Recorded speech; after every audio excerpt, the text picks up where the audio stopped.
Our American friends, those who know in Nigeria, bring their wealth to this land and you give them succor. You convict them here, you release them to Nigeria. A drug-indicted criminal is about to become the president of my country, and you, Americans, are the ones normalizing the insanity. When I spoke about the 5 most corrupt countries in the world and put America at number 2, United States of America, a lot of people complained, a lot of people even abused and insulted me.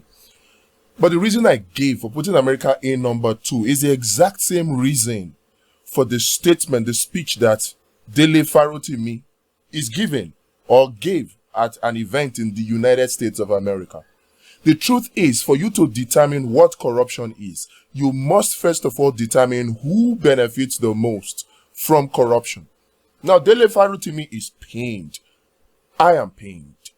Our American friends will tell us we have a democracy, and that is why Nigeria must be protected and everything must be kept quiet. We must have peace. They speak peace to us, but they never talk to us about justice. Those who know in Nigeria, bring their wealth to this land and you give them succor. They carry your green cards, they carry your passports, they buy your citizenship, they buy homes in this place.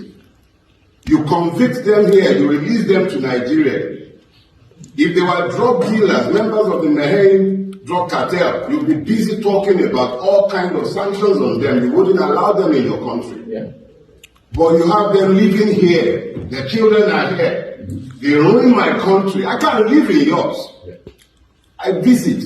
And when I stay longer than 3 weeks, I'm already having withdrawal symptoms. All I want to do is go back to mine. But you make my country impossible to live in because of your subjectification of the truth. You sit down on a day-to-day basis and you preach down at us and you tell us about just how much democracy works for Africa. But you do everything to undermine our democracy because you give succor to criminals in your cities. I can't open a bank account in America because I'm a Nigerian. But the crooks ruining my country put their monies in your accounts. Mm-hmm. I can't open an account. The only crime is that I'm a Nigerian. A drug-indicted criminal is about to become the president of my country, and you, Americans, are the ones normalizing the insanity. When I speak to the subjectification of truth, it sounds sometimes like, actually, it's another word for hypocrisy. No sane Nigerian, in fact, no sane African will not be pained at the effect of and the devastation of corruption in Nigeria and indeed in Africa. But what many people fail to understand is that corruption was created by the West, by the Bretton Woods institutions, the IMF, the World Bank. Corruption was created by them for one purpose and one purpose only. They need our money. They need our resources to develop their countries. That's all. And how do they get it? During the Agric Revolution, they needed our people, our able-bodied men and women. So what did they do? They used the slave trade to get our able-bodied men to go over to their places, and then they help them to farm their lands, and they get the goods, and they are okay. They didn't mind that they were using our able-bodied men and women. The best of us at the time, the strongest of us, use them by force as slaves. Take them to their plantations, the sugarcane plantations, whatever plantations they had, and use them to develop their country. Look, many people think that they ended slavery because they discovered that slavery was bad. No. The West did not end slavery because they thought that slavery was bad. They ended slavery because they discovered or invented the steam engine. They no longer needed a lot of manpower anymore after the discovery of the steam engine. That was the beginning of the Industrial Revolution. They now had machines that can do the work of 1,000 men. So they no longer needed human beings to come and work in their plantations anymore. That is why they ended slavery.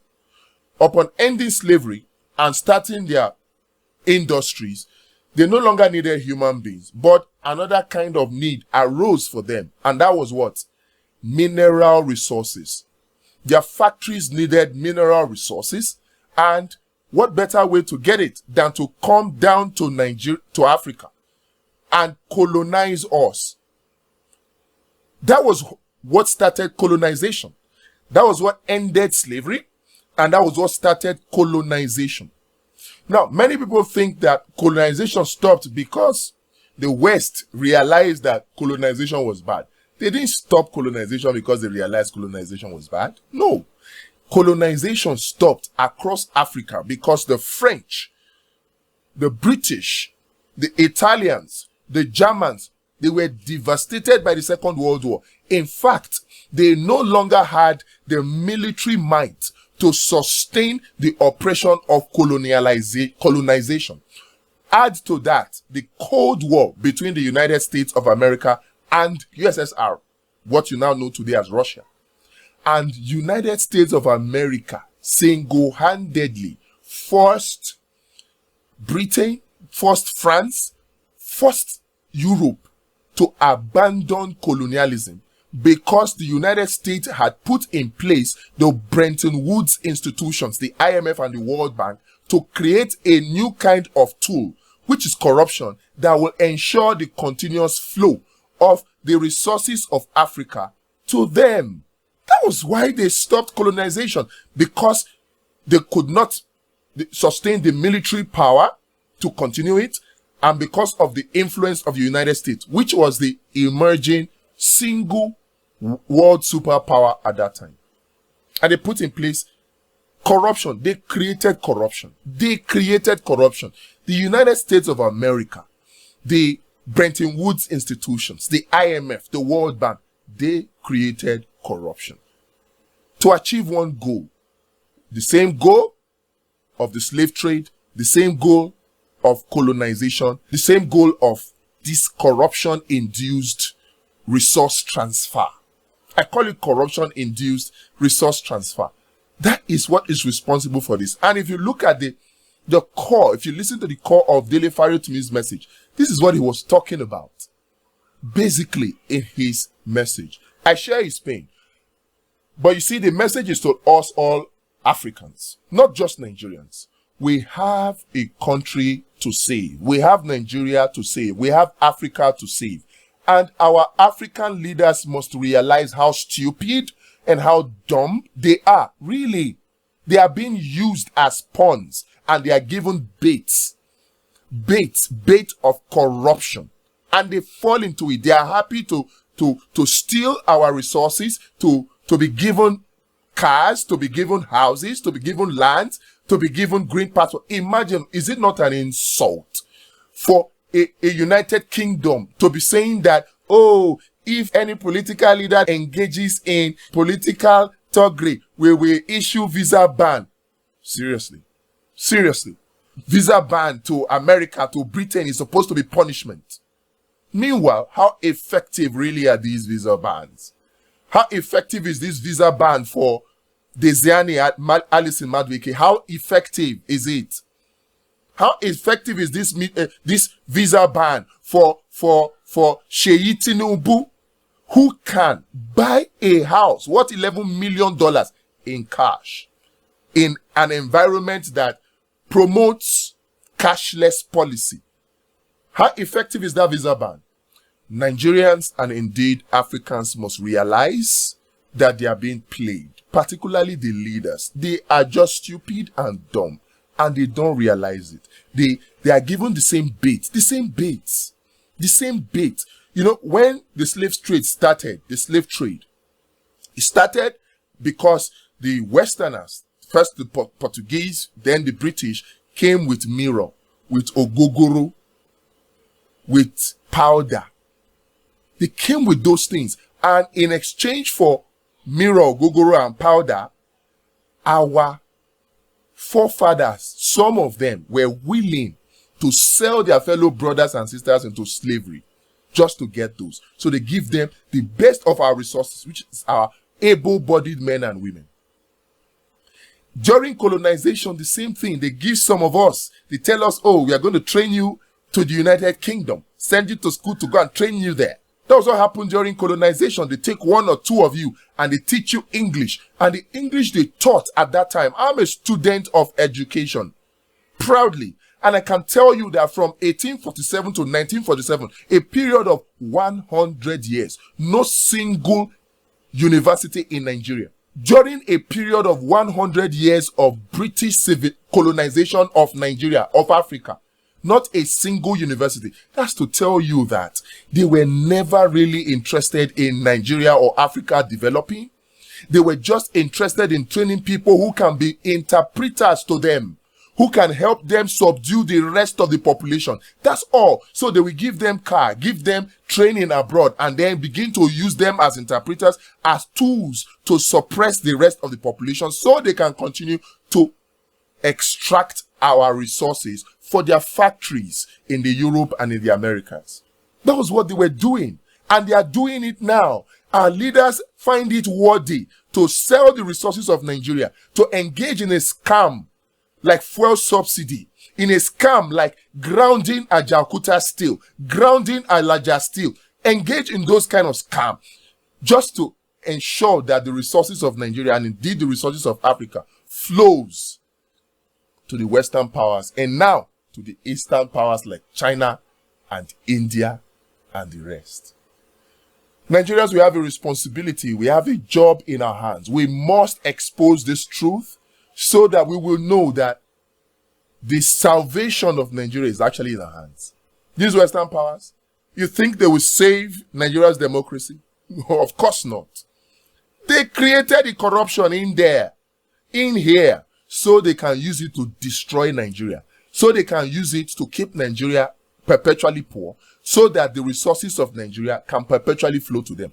Where do you think they get the mineral resources they use to build their F-16s, their F-22s, the Raptor, all their fighter jets? Where do you think they get it from? The B-2 bombers, the B-12 bombers, the metals they need. They get it from Congo. They get it from Africa. They get it from Nigeria. So they won't continue to get it free of charge if Nigeria is peaceful and developing. Why should we export our metal resources? Because when we talk about extractive industry in Nigeria, many of the ministers, many of the leaders in here are talking about, oh, we can make some money from exporting our iron ore, from exporting our mineral resources, our tin, our bauxite, our tantalum.